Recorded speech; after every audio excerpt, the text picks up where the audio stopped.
खुदारा हसन की मदद करें। 35 साल हसन जो कि जंग की तहसील अहमदपुर सियाल के इलाका महमूद कोट का रिहायशी है और इस वक्त दिल के मर्ज में मुब्तला हो चुका है और दर बदर की ठोकरें खा रहा है। हसन इस वक्त बड़ी परेशानी में है और 3 मासूम बच्चे हैं। कोई ऐसा पाकिस्तान का हॉस्पिटल नहीं है जहाँ पर ये हसन जो है अपने इलाज के लिए न किया हो। कुछ दिन पहले मैंने चेकअप करवाया है तो वो बता रहे हैं जी कि आपका जो हार्ट है ना बाकी 8% बचा हुआ है। कोई पता नहीं किसी वक्त भी सांस चल जाए। जी बिल्कुल इसी तरह।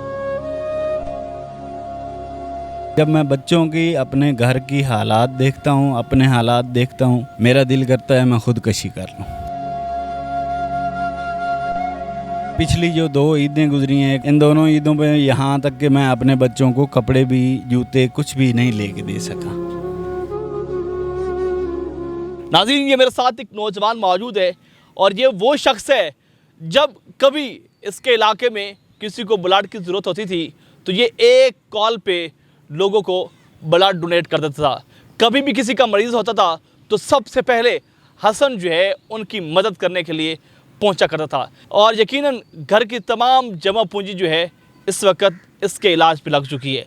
मासूम 3 बच्चे हैं और 35 साल ये नौजवान इतना खूबसूरत था, लेकिन इस वक्त जिस बीमारी में मुब्तला है इसके चेहरे के निशान मुकम्मल तौर पर आप देख सकते हैं कि पड़ चुके हैं। रंगत जो है वो बदल चुकी है और यकीनन कमज़ोर से कमज़ोर होता जा रहा है। कहा जा रहा है कि इस नौजवान का इलाज पाकिस्तान में नहीं हो सकता।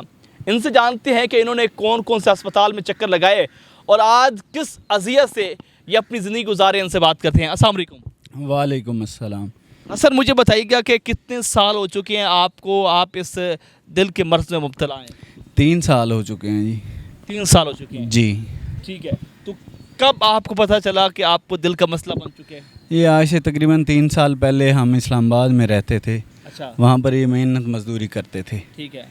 तो कोरोना का दौर चल रहा था, ठीक है। वैक्सीन लगवाई। वैक्सीन लगवाने के बाद ये मुझे थोड़ा मसला बनना शुरू हो गया। अच्छा, तो मैं वहाँ पे फिर चला गया AFIC से जब रिपोर्ट्स वगैरह करवाई तो उन्होंने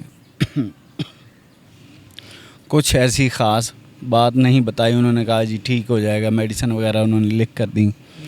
वो हमने इस्तेमाल की लेकिन मामला ठीक ना हुआ, वो उससे भी ज़्यादा बिगड़ता चला गया।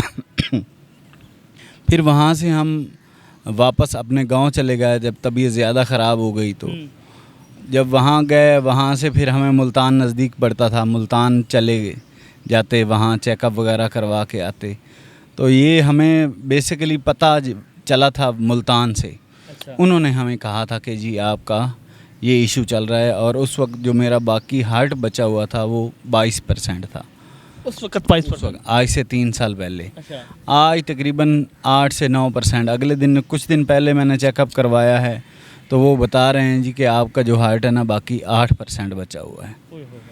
तो आप वो कहते हैं ना कि मुश्किलात की ज़िंदगी गुजार रहे हैं, कोई पता नहीं किसी वक्त भी सांस चल जाए। जी बिल्कुल इसी तरह। और साथ में मुझे डॉक्टर्स ने बताया हुआ है कि जो बाकी आपके आर्गन्स हैं वो भी आहिस्ता आहिस्ता काम करना छोड़ देंगे। अच्छा। और इसी तरह साथ साथ जो बाकी आर्गन्स हैं वो काम करना छोड़ रहे हैं और उसकी वजह से जो बॉडी पे स्वेलिंग हो रही है, पेट पे हो जाती है, कभी चेहरे पे हो जाती है। आज भी मेरे चेहरे पे ये पिछले 3-4 दिन से मैंने मेडिसिन इस्तेमाल नहीं की है तो उसकी वजह से ना मेरे चेहरे पे भी, बाकी जिस्म पे पहले हो जाती थी लेकिन चेहरे पे मेरे कभी स्वेलिंग नहीं हुई। लेकिन पिछले 3-4 दिन से मेरे चेहरे पे भी स्वेलिंग है और सर में भी स्वेलिंग हुई है जो मुझे फ़ील होता है।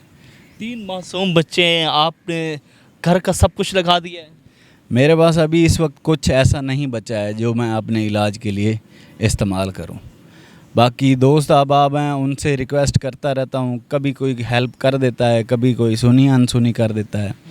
अभी जो पिछली बार मैंने अपनी दवाई ली है वो मेरे पास मोबाइल था, वो मैंने बेच कर अपनी दवाई ली है, किसी ने मेरा साथ नहीं दिया।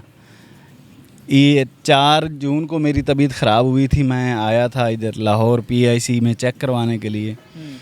तो उन्होंने मुझे यही कहा था कि जी आप अपनी मेडिसिन जारी रखें, मेडिसिन अगर नहीं जारी रखेंगे तो आपके लिए आगे मुश्किल है। तो कितनी मेडिसिन आती है 1 माह की? 1 माह की मेडिसिन तकरीबन है जी 17 से 18 हज़ार रुपये की। 17 से 18,000। जी, जो कि मेरे लिए बहुत मुश्किल है, और मेरा घर का जो सिलसिला है वो भी मुझे पता है कैसे चल रहा है और कैसे उसका निज़ाम सारा कुछ किस तरह चलाती हैं आप? बस वो मेरी मिसेज़ थोड़ा बहुत काम करती हैं, तो उस वजह से वो फिर घरों में काम करती हैं? कुछ आमदन हो जाती है, तो उससे काम चल जाता है। 3 मासूम बच्चे हैं और बीवी बेचारी जो है वो दूसरों के घरों में काम काज करके जो है थोड़ा कुछ लेके आती है और इसका जो है घर का सर्कल चलता है। कितने पैसे इस वक्त तक लगा चुकी हैं आप? ये तो मैं कोई अंदाज़े से तो नहीं कह सकता, लेकिन जब मैं बीमार हुआ था तो उस वक्त मेरे पास खुद के पास तकरीबन 20 से 22 लाख रुपए बैंक बैलेंस था। 20 से 22 लाख रुपए था? हाँ, बैंक बैलेंस था। कोई ऑप्शन ऐसा नहीं बचा जो मैंने छोड़ दिया हो।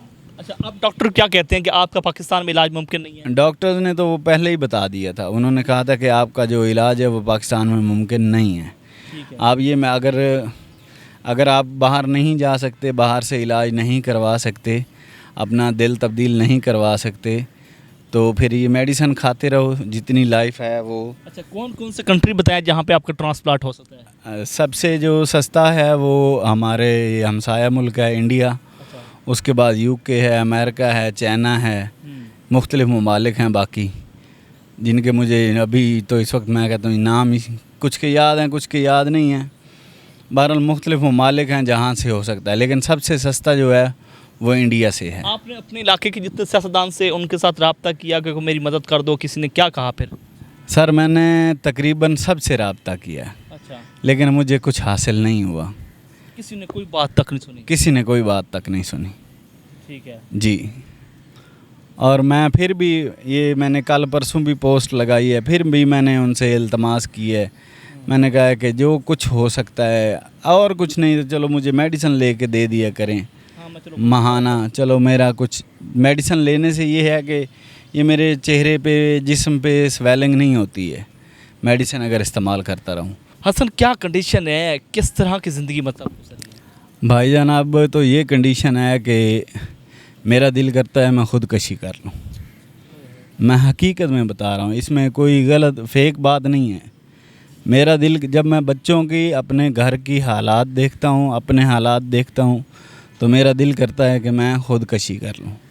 तो इसलिए मैंने बड़े दिनों से ना, बिल्कुल मेरे पास एक तो मोबाइल नहीं था, मैं फिर लोगों से कट ऑफ हो गया था सोशल मीडिया वगैरह से। तो ये मैंने संडे वाले दिन किसी से मोबाइल मांगा है। मैंने कहा मैंने लाहौर जाना है चेकअप के लिए, तो आप मुझे ना काइंडली 2-3-4 दिन के लिए मोबाइल दे दें, मैं वापस आके आपको वापस कर दूँगा। हाँ, तो मैं उससे मोबाइल ले गया, लेकिन हकीकत में बता रहा हूँ कि मेरा अब दिल यही करता है कि मैं ख़ुदकशी कर लूँ।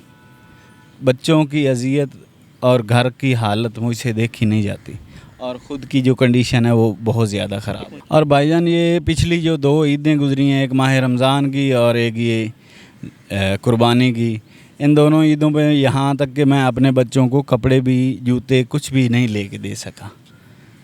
नाज़रीन, आपने ये 35 साला नौजवान हसन की गुफ्तगू सुनी है। यकीनन एक वक्त था कि ये नौजवान लोगों को ब्लड डोनेट किया करता था।